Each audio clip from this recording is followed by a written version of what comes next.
começando pela prece, né? Levando os pensamentos a Deus.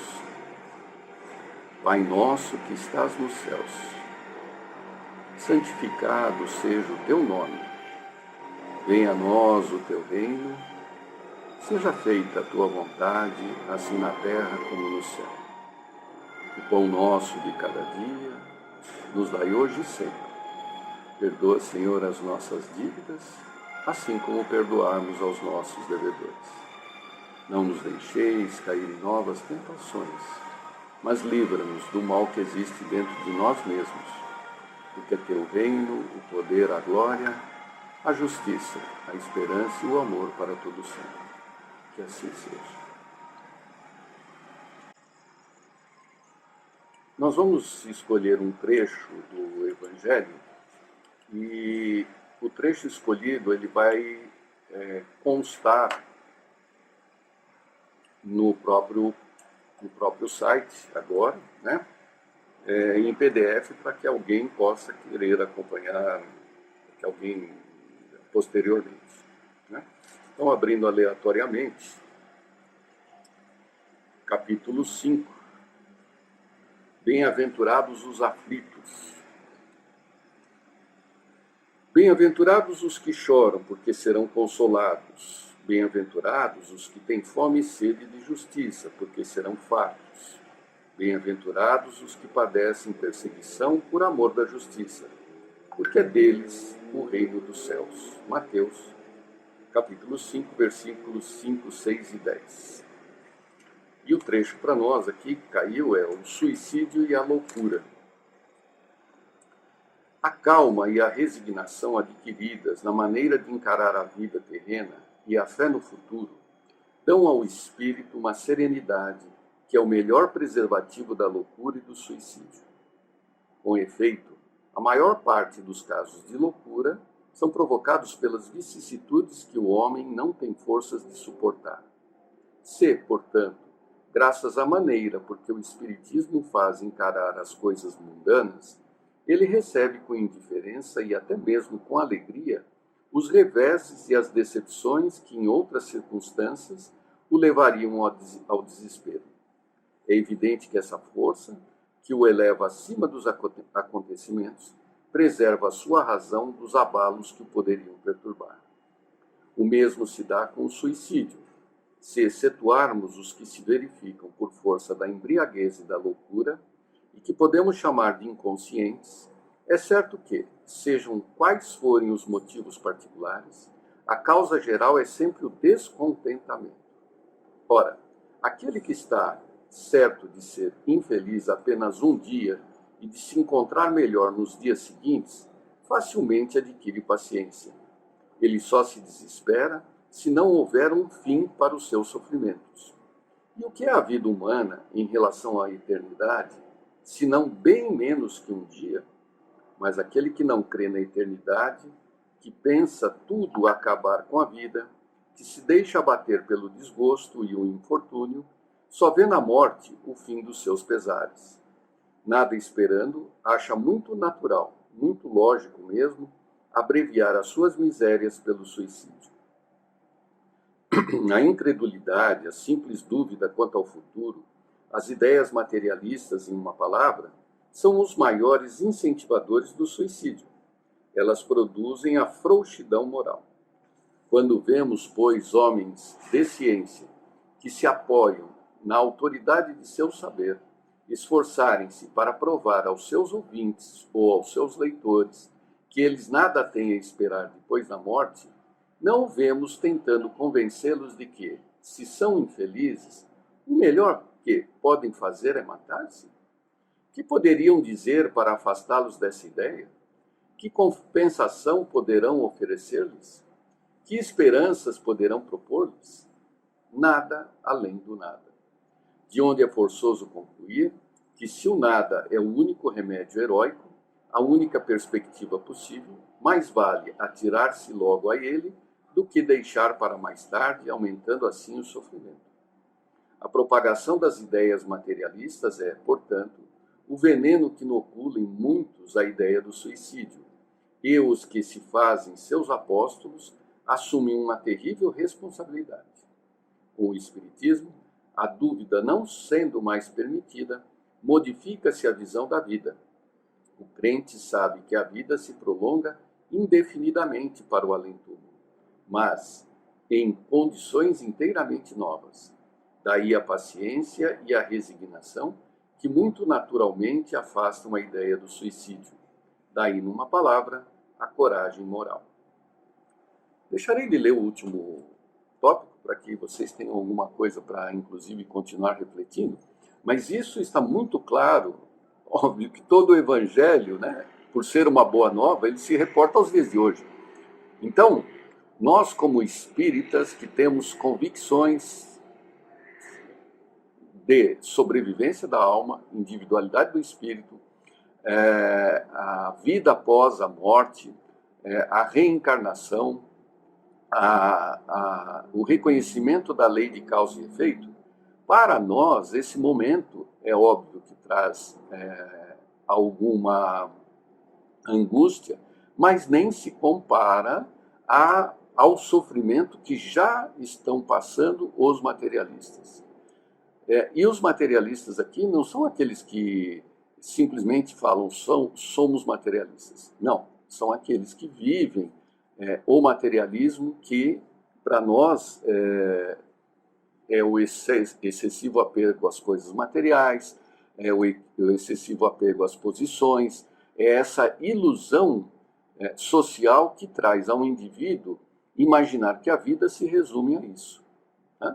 Então imagine alguém que hoje tem empresa, que hoje tem propriedades, que tem negócios. Ele está simplesmente chocado e preocupado, se não desesperado, pelo que vai ser o amanhã. Né? Como é que vai ficar a economia, como é que vão ficar os negócios. Ora, né? Nós também, como espíritas, temos essas preocupações, mas elas têm uma reflexão mais curta, porque nós sabemos que todas essas coisas elas vão se rearranjar justamente para que se quebrem esses paradigmas do materialismo. E só através da intervenção divina para que a gente reflita universalmente, né, mundialmente, sobre o tipo de vida que levamos. Existe bastante coisa para a gente pensar, né, mas não podemos trazer para dentro de nós a tristeza, a melancolia, né? A decepção. É muito pelo contrário. O espírita, ele tem fé em Deus, fé no futuro. Portanto, não pode manifestar qualquer sentimento de medo, de paura, de temor. Por quê? Porque seria o contrário da fé. Né? Se Deus está no comando, se temos um espírito, um anjo da guarda para cada um de nós, que cuida dos mínimos detalhes da nossa vida, por que eles nos abandonariam agora? Não, acho que é o contrário. Agora é que eles estão ao nosso lado para que façamos as próprias mudanças, tirando o joio que trazemos e florescendo o trigo, né? Que é pensar no futuro, pensar no irmão, pensar no outro, restabelecer uma outra ordem de convívio. Tudo bem? Agora eu vou interromper essa gravação para que vocês possam ouvir o que a AID tem a comentar sobre o Evangelho e todo o contexto em que estamos vivendo, especificamente para essa reunião.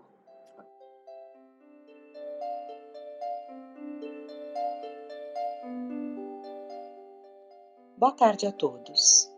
Vivemos tempos em que, mais do que nunca, precisamos de uma visão clara que nos alcança a nós e a todos nossos irmãos da Terra, inclusive os desencarnados, pois podemos sentir o vento que sopra nos prenunciando a renovação. Allan Kardec, em O Evangelho segundo o Espiritismo, nos auxilia a ampliarmos a nossa visão quando discorre sobre o ponto de vista. A ideia clara e precisa que se faz da vida futura dá uma fé inabalável no porvir, e esta fé tem consequências enormes sobre a moralização dos homens, porque muda completamente o ponto de vista pelo qual eles encaram a vida terrena. Sob o ponto de vista da vida terrena, em cujo centro se coloca, tudo se agiganta ao seu redor. O mal que o atinge, como o bem que toca aos outros, tudo adquire aos seus olhos enorme importância. É como o homem que dentro de uma cidade vê tudo grande em seu redor. Os cidadãos eminentes como os monumentos, mas que subindo a uma montanha, tudo lhe parece pequeno. Assim acontece com aquele que encara a vida terrena do ponto de vista da vida futura. A humanidade, como as estrelas do céu, se perde na imensidade. Ele então se apercebe de que grandes e pequenos se confundem como as formigas no monte de terra, que os operários e poderosos são da mesma estatura, e ele lamenta essas criaturas efêmeras que tanto se esfalfam para conquistar uma posição que os eleva tão pouco e por tão pouco tempo. É assim que a importância atribuída aos bens terrenos estão na razão inversa da fé que se tem na vida futura. Profundos ensinamentos. E para nos ajudar a escalar esta montanha e ampliarmos nossa visão, vem em nosso socorro a misericórdia de Deus, nos trazendo provas ou expiações coletivas que operam no menor espaço de tempo aquilo que demoraríamos séculos para alcançar. Recordando Jesus, quando se encontrava junto ao lago de Genezaré, mar da Galileia, e a multidão se exprimia para ouvi-lo, pediu então para Simão afastar um pouco o barco da terra e, sentando-se na barca, pôs-se a ensinar à turba. Ao final, diz a Simão: Faze-te ao ar alto, faze-te ao mar alto e desce as vossas redes. Ao que Simão diz: Comandante, labutamos durante toda a noite e nada apanhamos, mas com base em tua palavra descerei as redes. Cansados da labuta, buscaram o mar alto e as redes voltaram cheias de peixes. Mais do que nunca, precisamos nos esforçar, redobrando as nossas forças e coragem, buscando as águas mais profundas, especialmente mergulhando dentro de nós mesmos. Nós, que temos a bênção de podermos mergulhar nas águas límpidas do Consolador, essa doutrina abençoada que tanto nos conforta, portanto, nos esclarecer, sejamos firmes nas nossas convicções, que é o que se espera do cristão, que não mais precisa descer ao circo como mártires, ébrios de esperança, fazendo estremecerem os povos. E inspirados no prefácio do Evangelho, em que o Espírito da Verdade nos convida a nos ligarmos a esse exército que se movimenta ao receber a ordem do comando e, semelhantes a estrelas cadentes, vem iluminar o caminho e abrir os olhos aos cegos. Nos tornemos estrelas da esperança. Para isso temos nos preparado. E sejamos portadores da palavra que acalma e esclarece, do gesto que socorre. E nos aproximando dos momentos em que faríamos e faremos as vibrações em favor de todos nós e de tantos, nos recordemos de Emmanuel, que nos diz no livro O Consolador, que a esperança é a filha dileta da fé, que ambas estão uma para a outra, como a luz reflexa dos planetas está para a luz central e positiva do Sol. A esperança é como o luar que se constitui dos bálsamos da crença. A fé é a divina claridade da certeza. E ao nos aproximarmos do entardecer, aguardemos a luz da lua, que com o seu luar nos renovará as esperanças. Estejamos em paz.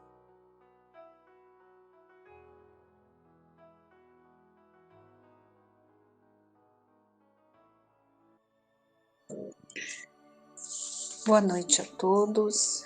Hoje nós vamos iniciar a nossa palestra com alguns trechos de um lindo poema de Amélia Rodrigues, psicografia do Divaldo Pereira Franco.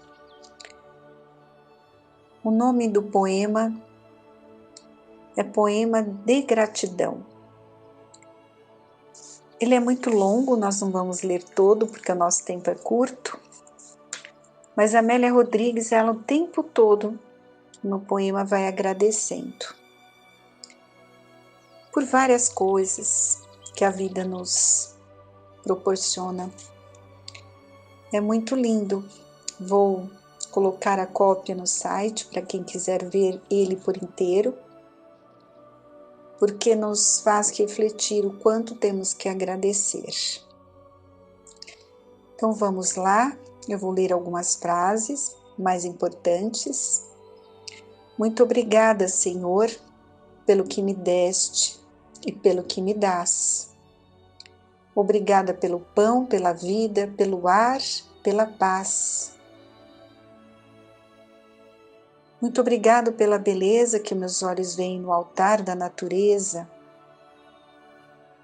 Olhos que fitam o céu, a terra e o mar, que acompanham a ave ligeira. Muito obrigada, Senhor, porque eu posso ver meu amor.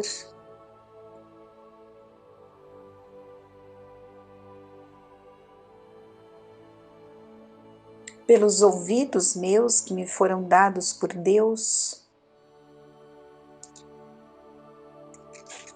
pela minha alegria de ouvir, obrigado pela minha voz, pelas minhas mãos que semeiam, que agasalham,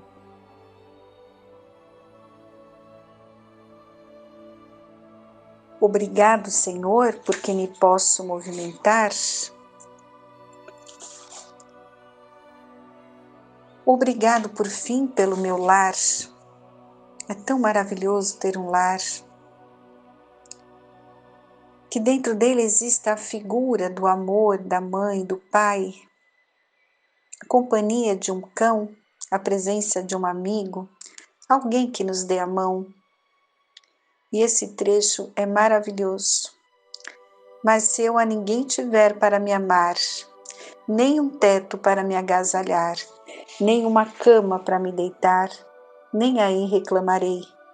Pelo contrário, eu te direi: obrigado, Senhor, porque eu nasci. Obrigado porque creio em ti, pelo teu amor. Obrigada, Senhor.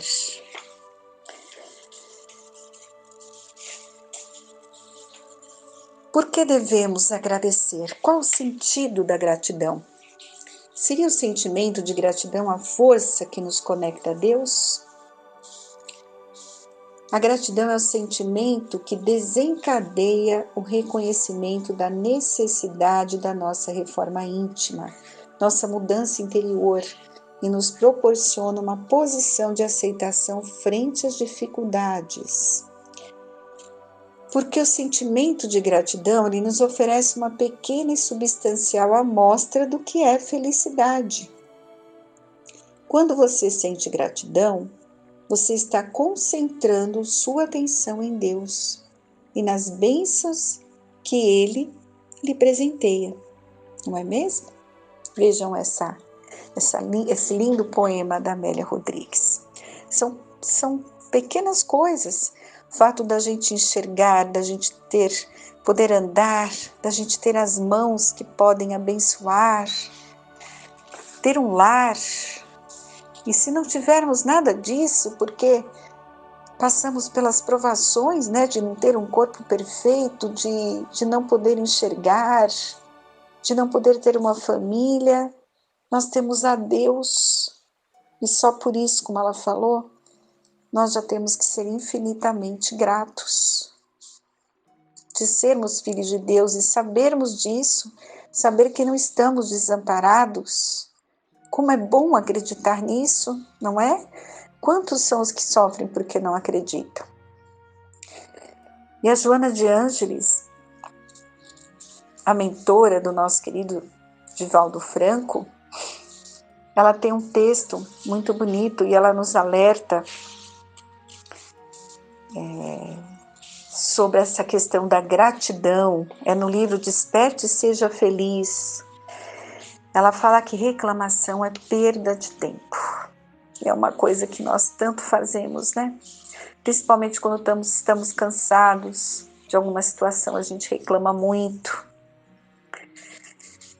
Veja uma reflexão que ela nos traz. Somos espíritos imortais, encarnados, estamos na vida para aprender a desenvolver a disciplina, para aprender a exercer o controle do pensamento, amar, perdoar, trabalhar, realizar tudo que for bom para a nossa evolução, mas sempre com o sentimento de gratidão.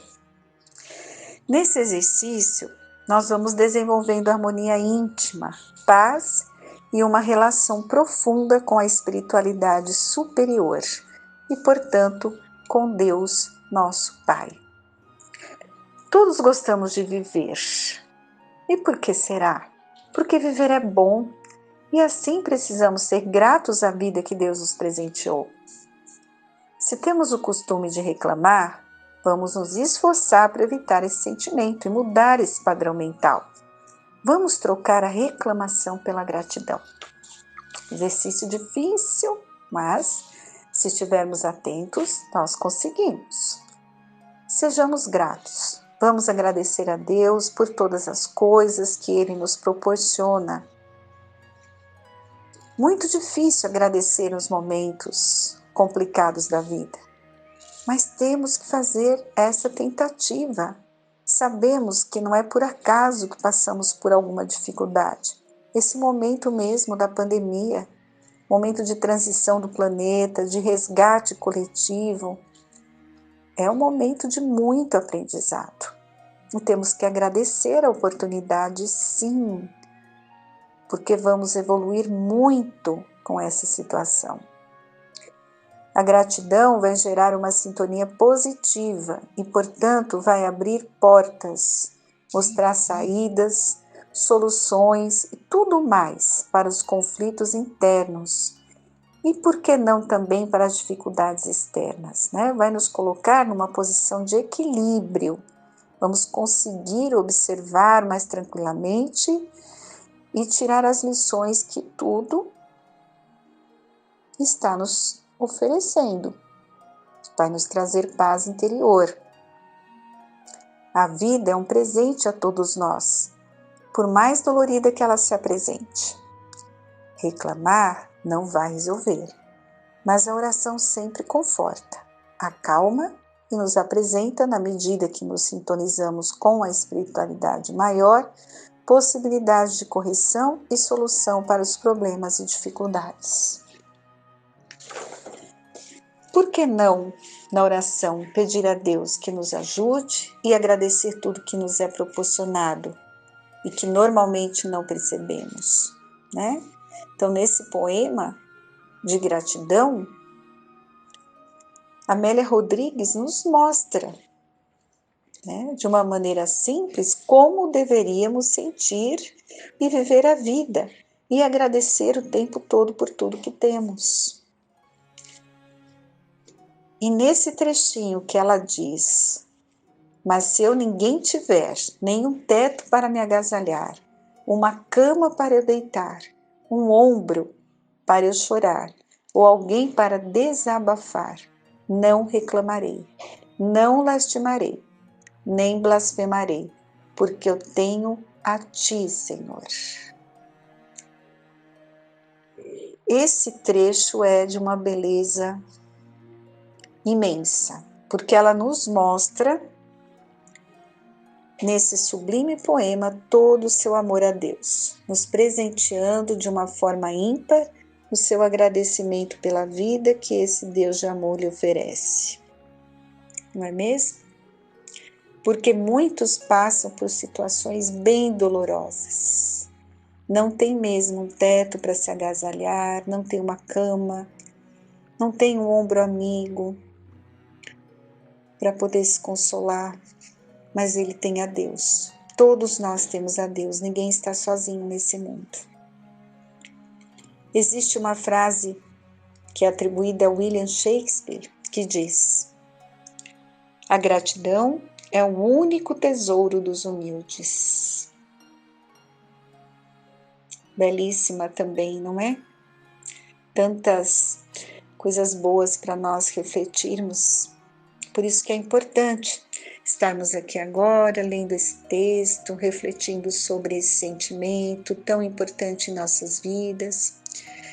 Podemos perceber que o sentimento de gratidão está sendo proferido em todos os recantos da vida, desde a natureza em suas profundas manifestações, até os anjos nos seus cânticos a Deus. E a doutrina espírita nos ensina a ser gratos, pois a reencarnação é um ato de amor. É uma oportunidade que Deus nos oferece de recomeçar e, portanto, devemos agradecer esse retorno à existência terrena e suas infinitas possibilidades de nos reconstruir e crescer. Os encontros, os supostos desencontros e, por que não, os reencontros? São todas oportunidades que se nos apresentam para a nossa melhoria íntima, evolução e, portanto, mudanças em busca da sonhada felicidade, da paz e do equilíbrio que tanto desejamos. Então fica aqui essas reflexões, palavras do Espírito Emmanuel, do Espírito Joana de Ângeles e o lindo poema de Amélia Rodrigues, né, que nos fez refletir aí sobre esse sentimento de gratidão que todos temos que ter com relação a tudo que a vida nos apresenta. E assim terminamos esse tema desta noite, com a nossa prece, sempre agradecendo a Deus e a Jesus por essas oportunidades de estudo,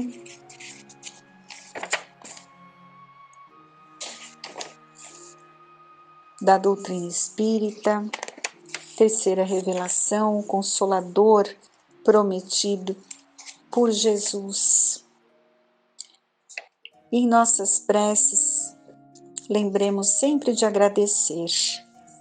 No Evangelho segundo o Espiritismo, a última parte, nós encontramos o capítulo Coletânea de Preces Espíritas. E tem uma parte que ele nos fala dos anjos guardiães, espíritos protetores. E todos nós temos um bom espírito, lembrem-se, né, que está ligado a nós desde o nascimento e que acompanha toda a nossa encarnação, nos dá toda a proteção de que necessitamos. E ele cumpre junto a nós a missão de um pai junto ao filho, a de nos conduzir no caminho do bem e do progresso, através das provas da vida. E ele se sente feliz quando correspondemos à solicitude, mas também sofre quando nos vê sucumbir, né? Então, em nossas preces, que possamos invocá-lo invocar o nosso espírito protetor, o nosso bom gênio. E lembrar que além do nosso anjo guardião, que é sempre um espírito superior a nós, temos muitos outros espíritos protetores, que por serem menos elevados, não são menos bons e generosos. São espíritos de parentes, amigos e algumas vezes de pessoas que nem sequer conhecemos na atual existência. E todos eles nos ajudam com seus conselhos e frequentemente com a sua intervenção nos acontecimentos das nossas vidas.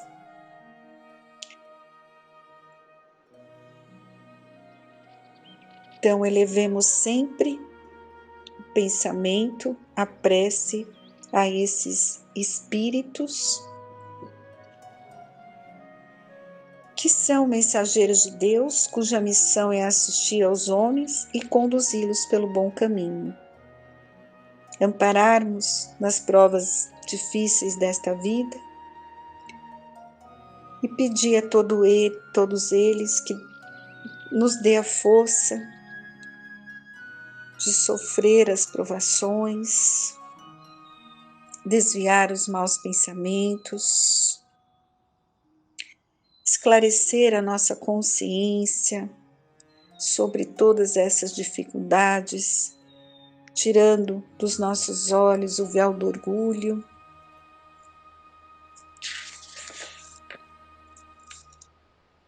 E que eles nos amparem e nos fortaleçam em todos os momentos, que possam nos ajudar diante das dificuldades, das escolhas que devemos fazer, que nos inspirem a fé, a esperança e a caridade, que possamos encontrar a força necessária através do auxílio desses benfeitores para nos fortalecermos perante as situações que a vida nos apresentar. Que Deus, nosso Pai, ampare a todos que nos ouvem nesse momento. E muita gratidão por esse momento. Que saibamos valorizar, seguir em frente, confiantes, que Deus está no leme e que nada nos faltará. Tudo tem uma razão de ser. Que a paz do Mestre Jesus esteja em cada coração que nos ouve. Que assim seja. Uma boa noite a todos.